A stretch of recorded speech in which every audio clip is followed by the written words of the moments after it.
course of the first 5 games, how would you, describe kind of your run game's performance, the dynamic between Jam and Justice, kind of the balance of the run game versus the pass game? How would you? Well, I mean, it's every week's different. Yeah. You know, obviously we go into a game plan with enough as far as in the run game and the pass game to figure out, you know, what we need to do to keep teams off balance. But every game's different. You know, obviously, you know, we've been trying to do a really good job as a staff to, you know, get a run game that fits our quarterback, and obviously he's dynamic with the ball in his hand. So, you know, you just look at the efficiency of it. You know, the times we're in 3rd and short situation, 4th and short, goal line situation. So, obviously, you know, in the run game and pass game, we want to be better. Mm-hmm. You know, so I think it's just every week dynamic that we have to, as a staff, try to figure out how we can get better, and then our players also watch film and figure out how we can get better also. When you think of, I guess, the use of an all-around, an all-encompassing running back in this offense. Explain it to me. You tell me what that is. An all-encompassing, one that can block, one that can, you know, catch passes in the backfield, one that can run between the tackles, over the tackles, things like that. I mean, how important is that for just the creation of the dynamic offense that you guys want here? Very important. And I think we got guys that can do that, and I think you know, you hit those things on the head. I mean, I think you answered your own question. I think a lot of times you guys ask questions that you know the answers to, but you just want to hear me say them. But I think you said all the things those guys have to possess, and I think they do. And I think we'll constantly try to find ways to get those guys the ball. Coach, when you lose a game, what's the level of focus that comes back in? No different. You know, someone asked a couple weeks ago, how do we prepare for Georgia? You don't. I mean, there's not a level that you do one more than the other when you lose. I think that's a sign of a weak person. I think that's a sign of a weak individual. I don't think you're going to do your job any differently than you did it yesterday if you have a bad day, right? I mean, if you do, that means you're not committed every day to the same process. And it's still a process. So whether you win or lose, you got to always focus on, you know, the details. You know, so the same details we focus on when we won, we have to focus on them again. You know, I think sometimes people want to find things that you did the same time, did the same things when you won. When you lose, they want to point those things out. So I don't think that's fair. And I don't think it's fair to me as a coach to prepare any differently. Can you harness the frustration though throughout? Can you use that to an advantage of kids being frustrated from the loss and kind of use that in practice? I mean, they're kids. You have to learn from them. I have 3 kids of my own, and I try to teach them the same way I teach my players. That you got to focus your energy to the positive. You know, you can take it as a loss or a lesson, right? I mean, and it's the hard part is that sometimes you learn more through a loss than you do than a win. So hadn't done anything any differently. Harness, direct, all those words you want to use. These guys are kids, but they're also young men where they got to go to play again. And we get another opportunity on Saturday. We can't focus on the past like the fans and media can. We have to focus on what's next. Coach Womack a few weeks ago mentioned that sometimes he likes to show the defensive players tape of pros that you know obviously do it at the highest level. Do you show the running back room video of pros sometimes?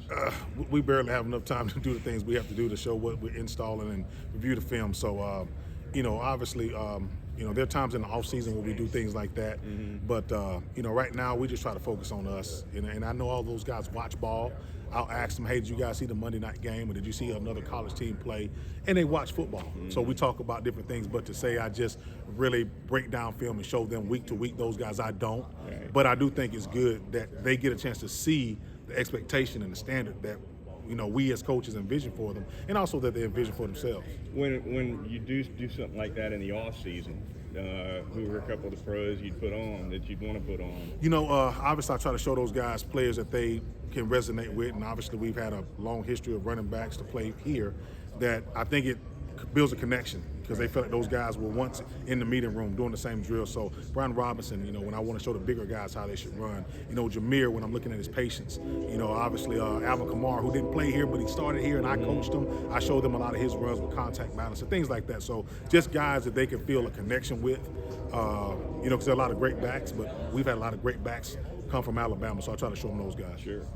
Coach Sheridan mentioned Justice and Jim kind of improving and look good as blockers on Saturday. How have you just kind of seen them grow in that area and maybe take some more pride when they're, you know, not running the ball? You know what, man, becoming the best player you can all around is what the goal is. I mean, you know, these guys are very unselfish. They're very talented players. They understand that the ultimate goal when you come to Alabama is to win. And when you win, everybody gets the fame and the glory that comes with it. So, you know, these guys take pride in blocking in the run game. They take pride in blocking in the pass game. They take pride in being in the proper spaces for their routes. You know, and that's part of being selfless. and you have to be selfless because the ultimate goal is to win. So those guys have done a really good job, with the ball in their hands and without the ball in their hands. I'm proud of them. Sort of along those same lines, I mean, are there any challenges in, when they're not getting kind of a string of carries when you have a guy like Jalen who can, use his legs as well? What are maybe some of the challenges in navigating that and keeping them, kind of fresh when they do get the ball? You know what? That's a mental game that they have to play with themselves. And obviously during the off season, just the relationships, the understanding of the offense. Well, these guys have to be mature enough to understand that every game's different. And again, understanding that what's the goal. The first goal is to win. And what we have to do to win is the only thing that's important. So, obviously, everybody wants to point out that, hey, maybe this guy's not getting this or that guy's getting this. The ultimate goal is that we want to win the game. And now when we don't win, we got to look back at things we could have done better, as a staff and also for our players. But these guys have been ultimate professionals on how they carry themselves, and I'm proud of them. When you kind of looked back, I mean, obviously you guys didn't get the win, didn't get it going against Vandy. What have you noticed that maybe has been a point of emphasis this week? Obviously, it changes with South Carolina. You know what? We spent, 24 hours. The same 24 hours you get from a win, you got to treat it the same way with a loss. People think when you win, you spend 24 hours with it, you celebrate. But 24 hours is 24 hours. So we looked at that film. We pointed out the things that we can do better as an offense. Just the small details that we've been talking about that we have to continue to correct. And we've had a good week of practice this week, but we have to make sure the small details and things that we didn't do right last week, they don't show up again, because obviously we're playing a good South Carolina team that's going to study those things, and we got to make sure we don't expose those deficiencies again. They do have some physicality on defense, like you mentioned, South Carolina. What have you maybe noticed in terms of? They're big, they're aggressive, they're long, they play together, they're an aggressive unit up front. They're probably one of the best defensive lines we faced all year. Their linebackers are thumpers, and those are all good things that you want to be able to face, because you can't test really who you are until you have a really good opponent. So they're a good team. We are past last week, just like we were past the weeks where we won. You treat both of them the same. I really believe that. Obviously, seems crazy to say, but you treat a win and a loss both the same, because it's on to the next week. And right now, we're having a good week so far, and we got to go play a really good South Carolina team. You talk about you have no choice but to look forward. Just kind of, and any of the guys that were on the team last year experienced a loss early on and then bouncing back. Just kind of what have you seen from the response overall from the team, and maybe from your running backs too? There have been very many, I don't know the exact number, undefeated teams, to go win a championship. And being here at Alabama, there have been a lot of championships won. But you just have to learn from it. Again, I've been saying all week, you either lose or you learn. I mean, it's either a loss or a lesson.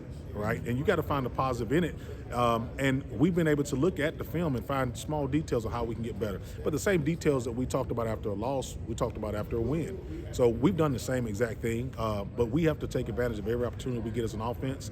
The running backs understand it's a long season. There are going to be certain games where we have to run the ball a little bit more. Some games we got to throw the ball a little bit more. Some games we have 80 snaps. Some games we have 40 snaps. And regardless of how many we get, we just can control what we can control. So we just have to go out and play Alabama football, and that will look different from week to week. And we just have to be ready for the challenge and do the things we have to do to win. In general, just as a coach, now that I guess it's becoming more of a thing for guys to kind of, after 4 or 5 games, evaluate their options. Kind of what do you tell a guy who's maybe not happy with his playing time about sticking through with things, or maybe looking for what's best for them? You know what? I don't.